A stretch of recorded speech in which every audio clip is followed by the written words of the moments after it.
Okay, guys, in this next example, they want us to find intercepts of a circle. So if you remember back in section 2.2, we learned about intercepts. Remember, we have two types. We have x-intercepts,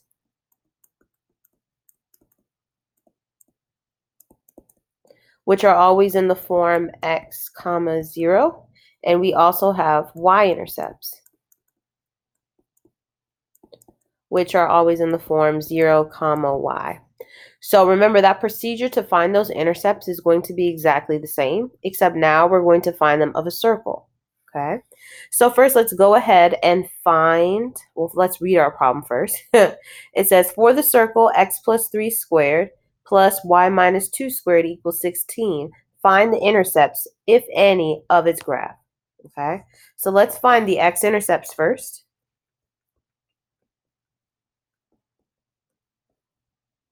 All right, so if you guys remember, in order to find x-intercepts, we set y equal to 0. So that means that everywhere in this equation where I see a y, I'm going to set it equal to 0 and then solve for x.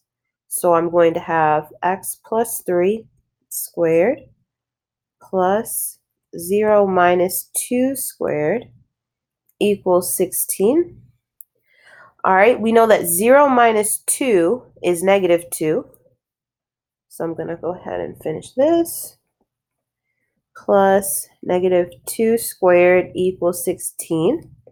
All right, I'm going to go ahead and simplify that. So negative 2 squared is 4. It's positive because remember, anytime you square a negative, the negative times a negative gives you a positive answer. So we're going to have x plus 3 squared plus 4 equals 16. All right, I'm going to move this 4 over because I want this squared quantity by itself. So in order to move the 4 to the other side, I'm going to subtract it. So that's going to give me x plus 3 squared equals 12.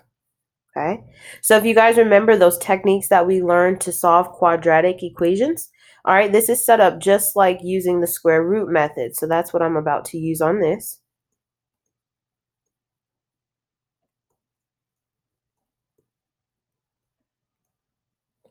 All right, so since we're going to use the square root method, we're going to take the square root of both sides.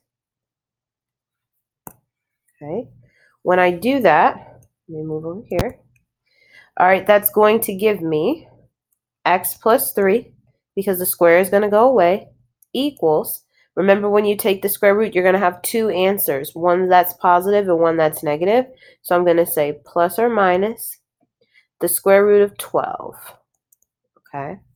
So 12 is not a perfect square root, but we do need to simplify it as far as it can go. So if you guys don't remember how to simplify radicals, let me go ahead and do that over here for you. So we have the square root of 12. That's what we have. So remember, we want to break down this number into primes. So a prime number is a number who only has factors of 1 in itself. So 12, I can rewrite that as 2 times 6. 2 is prime, 6 is not. So I need to continue to break down 6. 6 is the same thing as 2 times 3. So instead of saying 12, 12 is the equivalent of saying 2 times 2 times 3. Okay?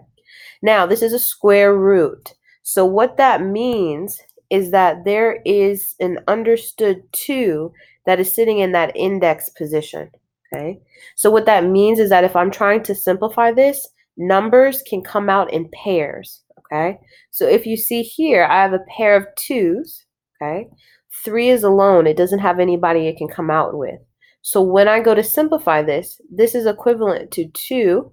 I pull out one of the pairs on the square root of 3. 3 has to stay under the radical because it does not have a pair to come out. So instead of saying plus or minus the square root of 12 in our problem, I now can rewrite this as x plus 3 equals plus or minus 2 on the square root of 3. It's now been simplified.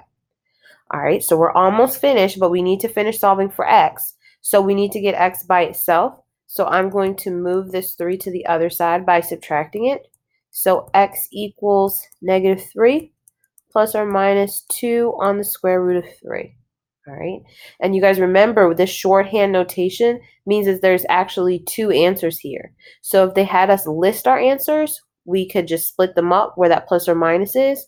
Or if they ask for the coordinates, they might ask it for it in decimal form, but they would be something like this. And -3 minus 2 square root of 3, 0. So it just depends how they ask for the answer. Okay, so just be careful. All right, so those are the x-intercepts. But remember, they also asked us to find the y-intercepts. So we're only halfway done with this problem. So let's see if I can move this over some. All right, so if we're now asked to find our y-intercepts, okay, remember to find y-intercepts, you set x equal to 0. Remember, whatever intercept you're trying to find, you set the opposite equal to 0. So now everywhere in our original equation where we see an x, we're going to make it 0. So we're going to have 0 plus 3 squared plus y minus 2 squared equals 16.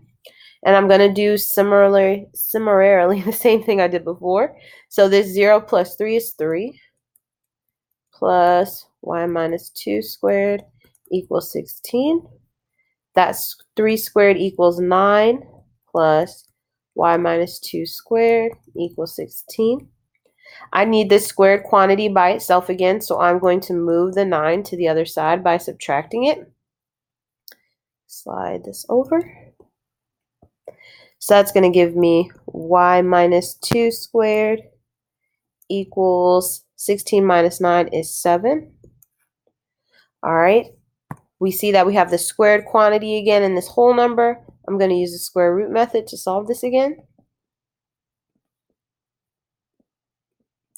So when I do that, I'm going to take the square root of both sides. That's going to leave me with y minus 2, because that radical is going to take care of that second degree power, equals plus or minus the square root of 7. Okay. Now this time we don't need to break down the square root of 7. It doesn't simplify any farther than how it's written, and it's not perfect, so we can leave it alone. But I need to go ahead and solve for y. So I need y isolated, which means I need it by itself. So I'm going to go ahead and add 2 to both sides. So y equals 2 plus or minus the square root of 7. So once again, I have 2 answers that's there. If they want them in their coordinate form, remember these are y-intercepts. So these values that we got need to go in the y position. So x is going to be 0, 2 minus the square root of 7, and 0, comma 2 plus the square root of 7. Okay. So we can see that we have 4 answers. We had one x-intercept here. Here's the other one. Here's the y-intercept. There's one. And this is the other one. So we actually have 4. Okay. Cool.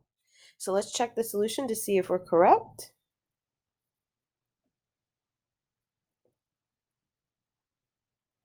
And there we have it. Those are our x-intercepts. Awesome. So you can see here that they have this approximation symbol, and then they have these decimals.